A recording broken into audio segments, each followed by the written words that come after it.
Bonjour à tous, bienvenue dans cette troisième et dernière vidéo sur la planche allongée que je vais réaliser pour ma sœur. Dans la vidéo précédente, nous avions réalisé la scène et réalisé la planche qui va se placer sur le meuble.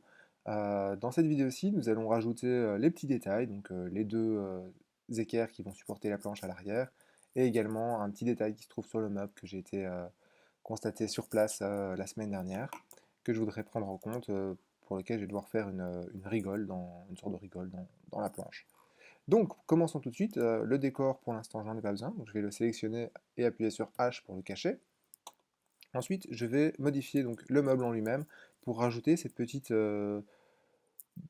latte de bois qui dépasse ici que je devrais prendre en compte. Donc, pour cela, je vais supprimer, enfin, cacher ma planche. Donc, je sélectionne les pièces et j'appuie sur H. Et je vais double-cliquer sur mon modèle ici pour rentrer dedans. Je vais créer un rectangle ici. Alors, il est à une distance d'environ 7,6 cm. Donc, je vais créer un premier rectangle donc, j'appuie sur R pour faire un rectangle. Je le mets sur le coin et je vais alors aller là-bas. Ce rectangle devra avoir. Alors, la deuxième mesure, c'est la plus petite, donc 0,776, 7,6 cm. Voilà. Et elle fait 1 cm de large.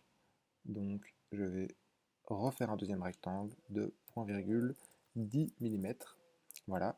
Je vais maintenant supprimer ce rectangle. Voilà. J'ai supprimé une ligne en trop, je la refais. Donc L pour ligne. Et voilà, je refais la ligne. Et alors ce rectangle fait environ 5 mm de haut. Donc c'est pas beaucoup. J'appuie sur P pour push-pull. Je remonte de 5 mm. Voilà. Et alors, pour vraiment aller dans le détail, il a un petit coin arrondi. Je vais donc prendre l'outil arc, A pour arc, me mettre entre ici et le milieu du composant, voilà, et aller voilà, faire un demi-cercle tangent. Il me le dit lui-même quand je suis tangent. Et alors toute cette partie-ci, je vais pouvoir la pousser jusqu'au bout. On voit bien que ça crée le truc. Et là, il me met offset limited to, voilà, en rouge. Ça veut dire que je vais supprimer cette partie-là. Voilà. Donc ça, c'est le petit détail que je n'avais pas vu quand j'avais fait mes photos et quand j'avais prévu mon plan. Je vais appuyer sur U pour décacher le reste des composants. U, voilà. Et alors, je vais recacher le fond. Voilà. Et alors maintenant, il faut que j'intègre ceci dans ma planche. Bien évidemment, je ne vais pas m'ennuyer avec ce petit arrondi, même s'il est là. Ce que je vais faire, c'est que je vais faire une rigole qui sera rectangulaire et qui aura 1 cm, 1 cm, 1, peut-être pour avoir un peu de jeu de large. Donc je vais faire maintenant ceci ici dedans. Donc je vais double-cliquer sur ma planche du bas pour rentrer en mode édition de cette planche de bas. Donc je vois qu'il y a un rectangle autour. Je vais créer des lignes là où je dois tracer, ou même un rectangle en fait, R pour rectangle, toujours, et aller jusque là en haut, l'intersection avec cet axe-là. Donc là, je vois que j'ai mon rectangle. Donc maintenant, je vais sortir du mode édition et cacher le meuble, si j'en ai plus besoin. Je sais simplement que cette forme-là va devoir être portée. Donc je double-clique de nouveau sur ma planche, je vois que j'ai une surface ici, je vais faire P pour push-pull, et aller la pousser au plus loin. Et quand c'est rouge, ça veut dire simplement que j'ai traversé toute ma planche. Donc voilà, j'ai cette petite groove, donc une petite rigole. Je vais pousser légèrement ceci par là de 1 mm, simplement pour me donner un petit peu de marge lorsque je construirai. Alors cela, je le ferai avec une scie circulaire, avec laquelle je ferai plusieurs passes, très très légèrement espacées, pour retirer un peu de matériau sur un demi-centimètre d'épaisseur. Ça me permettra d'avoir une belle rigole qui permettra d'aligner déjà la planche sur le meuble. Je clique sur scène, hop, et je reviens à ma scène entière. Et je vois ici que j'ai bien la petite latte qui rentre dans le plan. Alors, je vais recacher l'élément arrière, ici le décor, pour me permettre d'aller inspecter l'arrière et de pouvoir faire mes profils pour mes deux équerres que je vais placer ici. Alors, mes équerres font 8 cm de long de chaque côté, elles sont complètement symétriques, et un petit angle qui mesure environ 7 mm d'épaisseur. Alors pour plus de facilité, je vais créer ce profil ici, le long du meuble, et je le déplacerai après. Je vais simplement créer un profil pour l'instant. Donc L pour ligne, je vais descendre ici de 7 mm, c'est l'angle que j'aurai, et ensuite je vais descendre de 8 cm, donc 80 mm. Hop, donc je tape 80, voilà. Une fois que j'ai ça, je pars sur la droite de 2 mm, c'est l'épaisseur de mon équerre. Je vais zoomer un petit peu d'ailleurs. Je remonte de 8 cm, donc 80 mm. Là, je trace vraiment mon profil. Et à ce stade, je vais pour l'instant m'arrêter là, donc je vais simplement refaire. Voilà, j'ai ma surface, ça c'est mon bord, mon premier bord. Mon deuxième bord est le même, sauf qu'il est horizontal.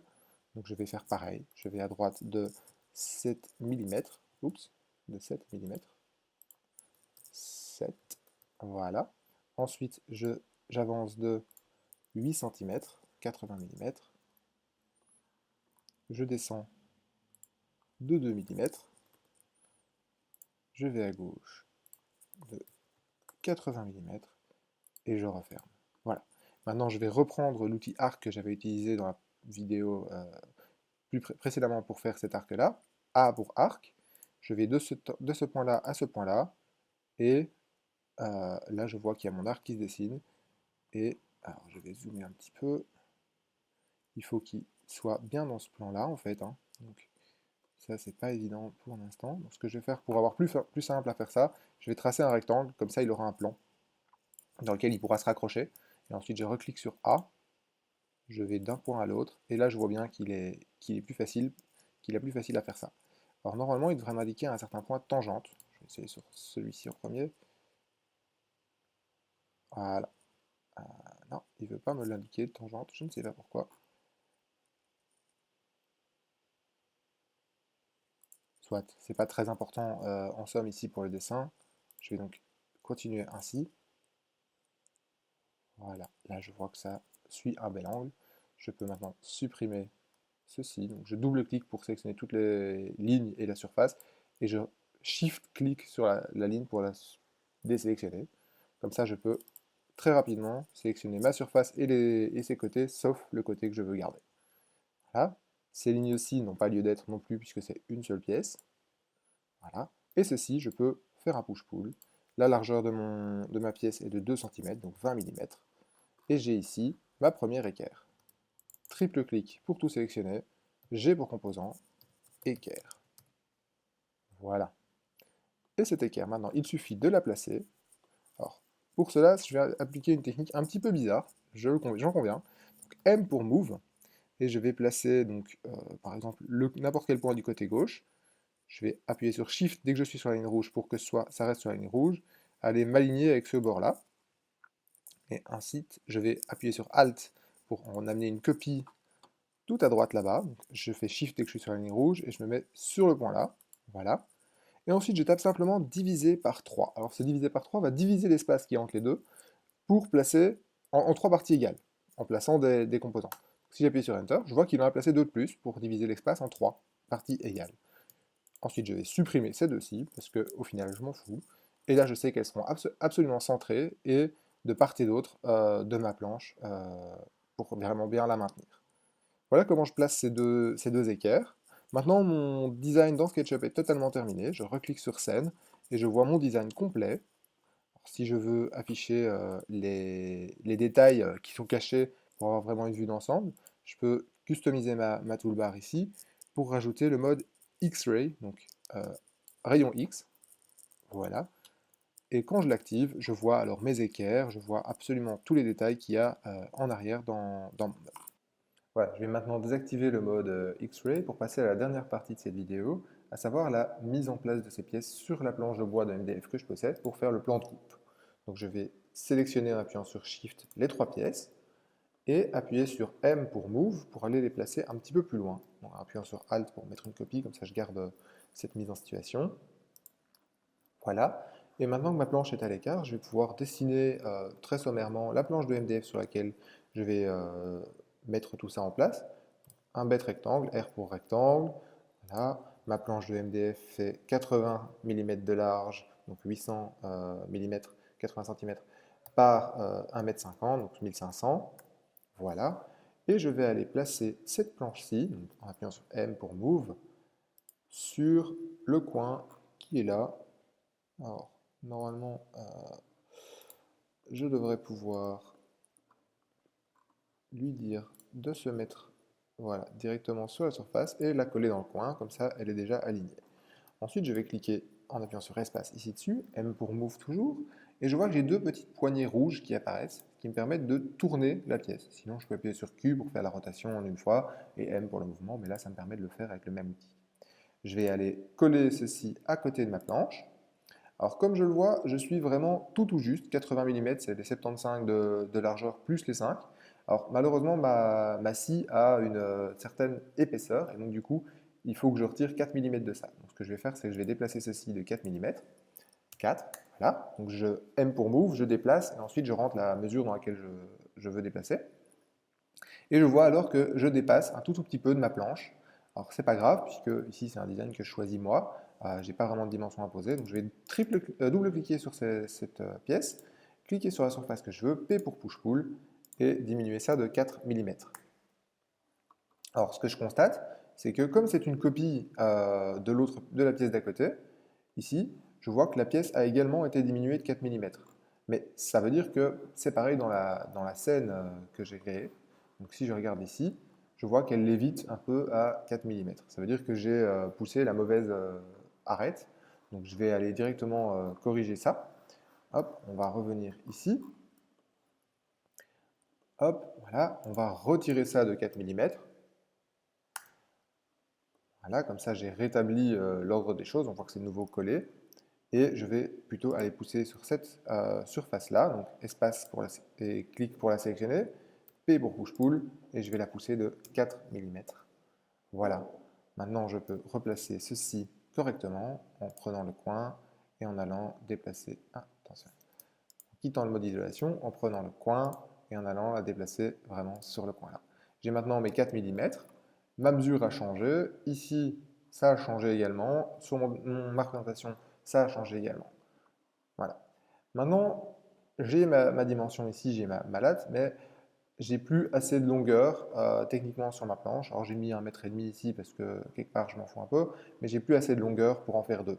Donc ce que je vais faire ici, c'est que je vais prendre cette deuxième là, la retourner de la même manière que ce que j'ai fait pour la mettre à plat, et je vais également la retourner dans l'autre sens. En appuyant sur Shift, je maintiens les angles. Donc là, je la mets à 0 degré. Et M pour Move toujours, donc. Et je vais aller placer cet angle-là exactement contre l'angle de ma pièce qui est là. Voilà. Là, je vois qu'elle est contre. De nouveau, 4 mm de jeu. Donc, hop, on la déplace. On appuie sur 4 pour 4 mm. Et voilà. Mon plan de coupe va maintenant donc ressembler à ceci. Alors, SketchUp permet d'offrir une visualisation qui soit pas vraiment en 3D comme ça, etc., qui soit plus carrée. Donc je vais changer le type de caméra, passer en projection parallèle, voilà, et également lui dire une vue standard depuis le haut, top. Voilà. Comme ça, j'ai exactement un layout de ma plaque, exactement un layout. Je vais pouvoir maintenant créer une scène pour revenir à ce layout quand j'aurai envie. Je vais maintenant renommer cette scène, donc clic droit, Rename, plan de coupe, Enter. Et la première scène, je vais également la renommer en l'appelant vue d'ensemble, vue d'ensemble, voilà, Enter.